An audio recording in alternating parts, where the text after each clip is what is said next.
Hello and welcome to Matt Loves Eurovision. It's my Eurovision 2026 Top 35 countdown. It's place number 3. It's the United Kingdom. Look Mum No Computer, Eins, Zwei, Drei. Please do click the subscribe button, ring that notification bell and like, share and comment below. So it's my home country, the last and thus highest placed of the automatic qualifiers and the Big Four, the United Kingdom. Now, I'm sure there is some bias here, but if so, so what? This is just my subjective list, not a prediction. And after Sam Ryder's huge success in 2022, the UK had hoped to keep that momentum going. But let's be fair, it's had its ups and downs since then. Good results in the jury vote, top 10 last year for Monday, was overshadowed by 2 consecutive nul points with the televote.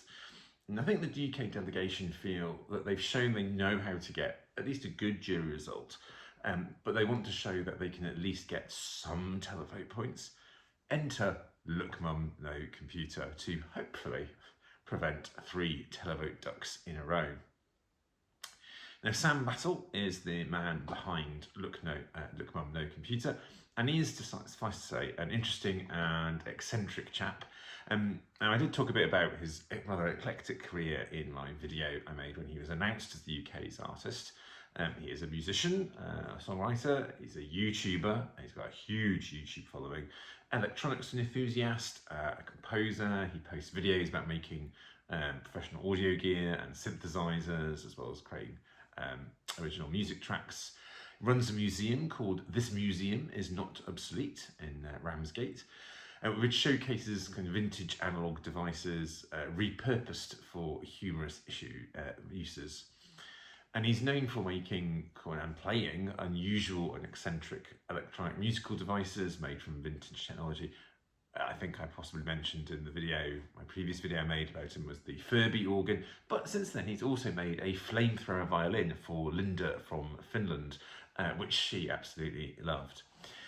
Now, he was internally selected to be the UK's Eurovision entry, and perhaps to his own surprise, as he'd only originally expected to write and produce something for someone else. Now, Eins, Zwei, Drei is perhaps a somewhat unhinged, eccentric, heavily synth-pop song with an overlay, or quite a strong hint of 90s Britpop, largely driven through the kind of the shouty and spoken vocals. Humorous tongue-in-cheek lyrics, ludicrously sticky and I think crowd-friendly chorus, and it does feel unmistakably British, and it's clearly aimed at improving that televote, because, you know, with all fairness, Sam isn't going to win a vocalist prize. You know, Sam co-wrote this with a couple of songwriters who Europhiles may be familiar with. Thomas Stengard, who has written Only Teardrops, was co-writing that, but he's also written many other songs. Not all of them as successful as that, admittedly. Also Julie Orgard. She's mostly written Melfest songs, but Europhiles will recognise those. The music video is suitably bonkers, bringing in lots of elements that Sam is known for. A link in my description. And we'll be getting some of those Cosmos featured in it on the Vienna stage. I think the pics of the first rehearsal should be appearing today. He's toured in Europe, particularly in Germany, and I think the use of German sprung from that. And if you do listen to the lyrics of the song, it's bound to send, to my joy, the Daily Mail Brexity types into a frenzy.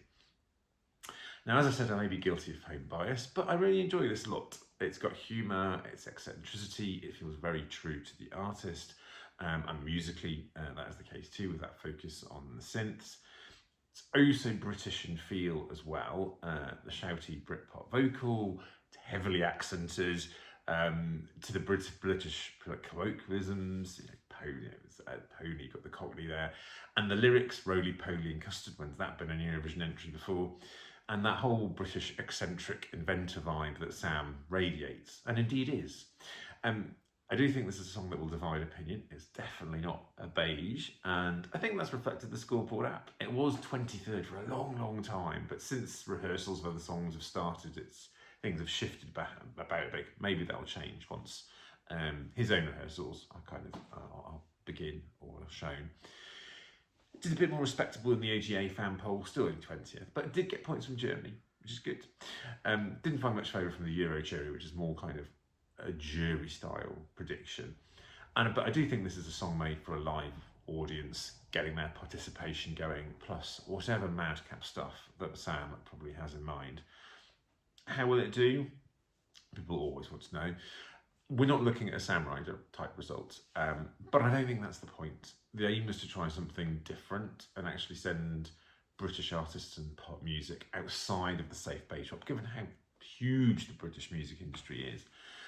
Getting televote will be nice, obviously, and while I don't think it's going to get loads of points, there's just too many other songs that are hogging a lot of the televotes. I do hope it shows we can get more than 0 from the public vote. Jury will have to wait and see, because they do mark on different criteria, not just vocal. But I don't think the ultimate scoreboard result is what this year's UK entry is about, nor do I think does Sam really care about how he places. I mean, he's just enjoying his time, interacting with the other artists, doing his thing. Also, he's just had his first child about a month ago. But if all of that helps bring some votes to go his way, that wouldn't be amiss at all. As usual, of course, I'm sure you'll have lots of thoughts about this one in comments, so please do leave them below. And join me again soon as we look at my top 2. Take care.